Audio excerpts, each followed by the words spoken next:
Coming to you from the Dean E. Smith Center, the home of the 2017 National Champions.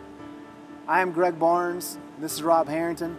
We're going to break down the 2017-18 North Carolina Tar Heels. Rob, Garrison Brooks, I guess close to this time last year, was committed to Mississippi State, makes a change, decides to sign with North Carolina. A critical pickup for Roy Williams, given the situation with Tony Bradley leaving for the draft. He appears to be maybe the most polished of this trio of post players in the freshman class. Mm-hmm. What are your takeaways on what Brooks can provide? Well, I think you hit it. I think he's both the most polished and the most versatile of the big guy signees because he's not quite as big as the other two, Brandon Huffman and Sterling Manley, but potentially he could play power forward.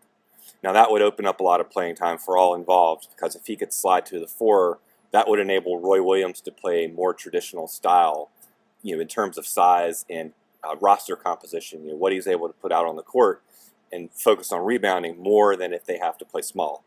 I'm not sure that Brooks will be ready to play both the 4 and the 5 this season, but it's potentially, you could see him get some minutes there. I think of the 3, he would be the one who would.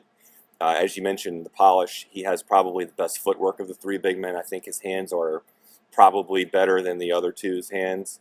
And I think for that reason, you'll see him be a better finisher and maybe a defender and rebounder as well.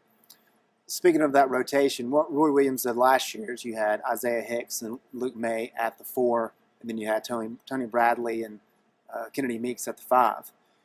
If Brooks plays the 4, is that a position where he's comfortable going out and defending on the perimeter? I think that would be an area of weakness, actually. I think that he would be better off as an interior scorer and rebounder. That would be part of the trade-off. Luke May will be the one who possesses the real perimeter versatility. You're not going to see Brooks go out and shoot jump shots. He's not nearly far enough along to do that kind of thing yet. I think the question will be, can he rebound and defend competently and maybe just not create a major matchup problem on the defensive end, and can he punish a smaller opponent inside? If he can create some mismatches of his own, I think he could play a surprising number of minutes.